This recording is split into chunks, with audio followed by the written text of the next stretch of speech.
Bonjour la communauté, voilà, c'est la première vidéo de la chaîne Padawan RC. L'idée est très simple, hein, je débute complètement dans les voitures radiocommandées.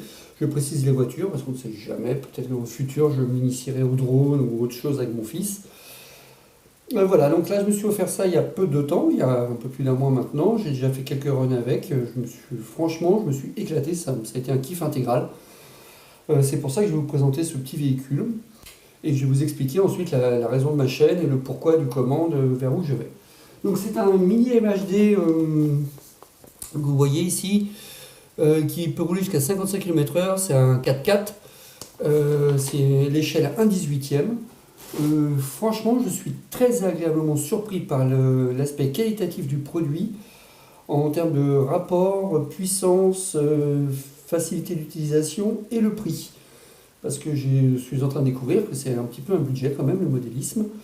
Et là, vous êtes sur un véhicule qui m'a coûté une centaine d'euros. Alors, maintenant, soyons honnêtes, j'ai rajouté, à l'origine, il avait des pneus pelles, comme ceux-là. Vous voyez la nuance par rapport à ces pneus. Cela me permet de rendre compte quand je roule sur un sol un peu plus sec, dur, d'avoir une meilleure adhérence. Par contre, là, quand je pars n'importe où dans l'herbe, etc., c'est juste caviar, quoi. Il est livré avec une batterie qui fait bien son travail. Vous pouvez rouler entre 15 et 20 minutes. Toujours dépend de la façon dont vous utilisez la puissance du véhicule. Si vous roulez tout le temps à fond, forcément, ça réduit la durée, pardon. Je me suis déjà racheté une petite batterie, donc vous aurez compris, j'ai acheté une batterie et 4 nouveaux pneus pour pouvoir en profiter un peu plus et m'éclater vraiment bien. Ce qui a orienté mon choix, parce que vous découvrirez que sur ce modèle, il existe en fin de compte beaucoup de plateformes qui lui ressemblent énormément, c'est sa télécommande. Vous voyez cet engin là avec un écran LCD non négligeable. Je vous fais voir. Franchement, très très sympa. Le gros plus, c'est qu'en fin de compte, vous pouvez, grâce aux petits boutons qui sont ici, notamment régler la puissance du moteur. Vous voyez, si j'appuie là, la barre diminue et ça me permet d'avoir une puissance moteur moindre. Et donc moi, dans un premier temps, ça m'a permis de commencer à faire commencer à faire la main sur le véhicule, dans le sens où je n'avais pas du tout conduit de trucs comme ça depuis des siècles, et en sachant qu'il annonce quand même 50 km/h, un peu plus. Ça m'a permis de vraiment prendre en main la bestiole, de commencer à découvrir un petit peu comment elle agissait, etc. Et puis au fur et à mesure, j'ai pu augmenter la puissance et passer à 100%. Ce qui a été aussi très agréable, c'est que mon fils adore partager ces choses-là avec moi.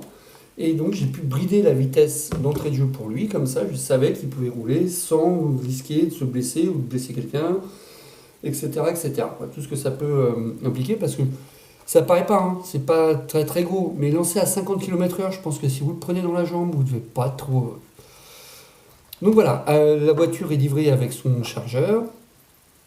Très simple, ça marche nickel. Sur une temps de charge à peu près 1h30 pour la batterie d'origine, hein. Je vous la remonte celle-ci. 1h30 pour charger cette petite chose. Donc ça, c'est le câble de connexion à la voiture, et ça, c'est le côté chargeur. D'accord. Elle est livrée avec une petite clé pour démonter les pneus, et puis voilà, et le mode non-pas que je vous ai fait voir tout à l'heure. Maintenant, regardons un peu plus près cette petite chose. Alors, il y a un truc que j'apprécie beaucoup, après avoir regardé plein de vidéos, m'être beaucoup renseigné sur le sujet, c'est que la carrosserie a ce petit aspect là d'être renforcée à l'intérieur, parce que vous voyez, il y a un arceau dedans. Et franchement, très agréable quand vous commencez à faire des premières, on va dire, les premiers bâches, quoi, vous commencez à rouler un petit peu et puis que ça commence à prendre des coups, vous apercevez qu'elle encaisse vachement bien. Voici la bestiole. Donc un moteur, ce qu'ils appellent brochette, c'est-à-dire un moteur au charbon, avec un système de refroidissement ici qui est pas mal. Enfin, pour l'instant, j'ai jamais eu de problème de chauffe. Mon vrai problème, en fin de compte, que j'ai aujourd'hui, je suis en train de découvrir, il se trouve au niveau du récepteur radio. Des fois, je comprends pas, j'accélère à fond les gamelles, je me fais un petit balai et tout, ça se passe nickel, et puis pas, la voiture elle s'arrête net et elle repart au bout de quelques secondes seulement. Alors je ne sais pas s'il y a quelque chose qui encrasse cette partie-là, si c'est moi qui fais une mauvaise manip et tout. C'est un problème lié à la radio, je ne sais pas. Donc je suis en train de creuser le sujet et vous verrez ça avec moi, parce que de toute façon, tout ce que je vais découvrir, je vais le partager avec vous. Pour vous présenter le véhicule, vous voyez, l'arrière, bonne suspension, franchement, un peu ferme. On peut les redurcir avec des espèces de petites goupilles sur le côté, c'est pas mal. À l'avant, j'ai laissé un peu plus de souplesse d'origine. Par contre, ce qui me surprend, c'est le jeu dans les roues ici au niveau du cerveau. Je vous fais voir. voyez, je trouve que... Attendez, je bloque cette roue, on verra mieux. Voilà, je trouve qu'il y a un petit peu de jus dans mon natif. Alors sachez que ça ne pose aucun problème pour ce véhicule quand vous roulez. Maintenant, je vais examiner de ça un peu plus près, je vous expliquerai le pourquoi, du comment, de mes choix, etc. Voilà, ah oui, le dessous du châssis quand même, que vous voyez un peu à quoi ça ressemble. Franchement, pour ce que c'est, pour 100 euros, on va dire un peu plus 100 euros et 100 euros 5, c'est franchement, je trouve une très bonne façon d'entrer dans le RC. Moi, je me suis bien amusé avec, je m'amuse toujours bien avec. Elle va justement me servir de voiture test pour tout un tas de choses. Puisque maintenant, j'ai complètement fondu pour cette nouvelle passion. Et je me suis offert dernièrement un Arma Outcast que je vais vous faire découvrir une fois que j'aurai tout ce que je veux pour pouvoir le préparer par rapport à ce que j'ai compris sur YouTube grâce à plein de gens qui me font partager leur passion.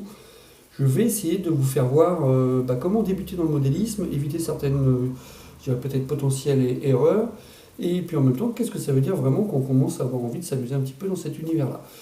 Je vous le répète, je débute totalement dans cet univers. Hein. Ça, c'est ma première voiture. C'est ma première vidéo, vous êtes en train d'entendre. Et on va voir ce que ça donne. Là, tout à l'heure, je vais vous faire d'autres vidéos. Je vais vous montrer justement ces voitures test. Je vais renforcer un peu le châssis. Je vais pallier un petit défaut que j'ai trouvé ici. Là. Vous voyez comment se lève l'arceau c'est un peu enquiquinant quand vous l'enlevez. En fin de compte, elle reste bloquée. Et donc, je vais mettre un petit peu de scotch, vous allez voir, pour faciliter tout ça. Je vais vraiment y aller simple. Et je vais peut-être démonter la partie habitacle ici. Vous voyez, on peut enlever tout ça. Le bonhomme pour pouvoir y mettre l'action cam. Comme ça, quand je ferai des vidéos, elle sera à l'intérieur de l'habitacle.